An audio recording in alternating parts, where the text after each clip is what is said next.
sleep, super important. How can we optimize that? And what are you doing for the last 90 minutes of your day to gear towards that? Yeah, well, I mean, I think it comes down to, and this is like the real take home, when the sun sets and when the sun is down, this is a time where ambient environment needs to have less light in it. And the types of light that you have in your home do matter. Like you got to look at the kind of like the Kelvin output. Like we all know those lights you go into like an office building and they're very bright. They kind of almost look like whitish, bluish, and they're super bright. And then we've all turned on a lamp and it's got like that more of the yellow, lower hue. And then when you know these blue blocker glasses that people wear, they're more in that like that orange, yellow, reddish kind of tone. We want those types of lights in our ambient environment. So we could do all the talk possible about how many hours should you sleep? Should you wear a face mask? Should you cool your room down? Like all that stuff's like cool, but light is more fundamental. So I think like changing your light environment in your house, which may mean switching out some light bulbs, particularly in your bedroom and your kid's bedroom to get like those lower, warmer tones of light can be very helpful.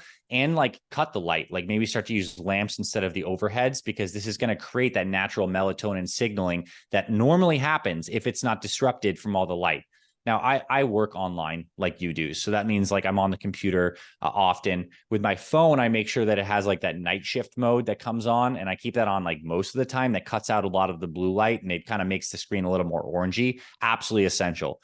And if you're someone that like watches TV or does stuff like that in the evening time, need to get some high quality blue blockers that blocks that light from your eyes. But also we're learning now that the skin has all these photoreceptors too that are responsive to blue light. So, okay, you have the blue blockers on, but you're blasting the blue light on your skin.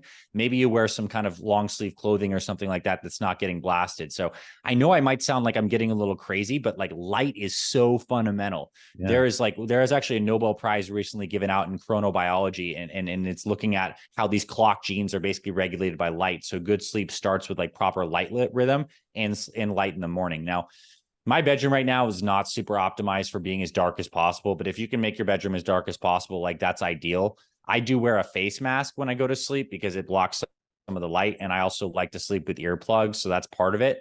And then the temperature is important too. Circadian rhythm wise, our core temperature cools down at night because heat equals metabolic activity. So I keep my bedroom relatively cool. It's in the upper 60s.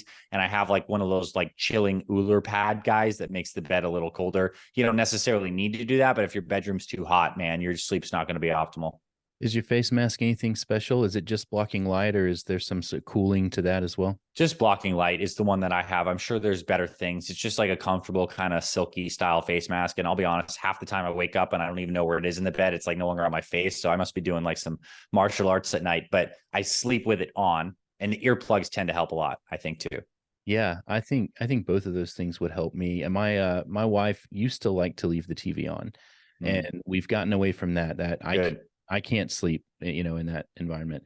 And now anytime she moves or if she wakes up and gets on her phone in the middle of the night, I'm waking up too. So I'm wondering if earplugs and face Oh mask yeah. would help. Face mask would be huge for you. And like that light at night, I couldn't think of a worse thing to do, no offense, than to leave a TV on in your bedroom at night. Like brutal. It's miserable. And I just found out, I've started traveling quite a bit more this year and just found out that she leaves all the lights on in the bedroom whenever I'm out of town, which I don't know how she does it. Is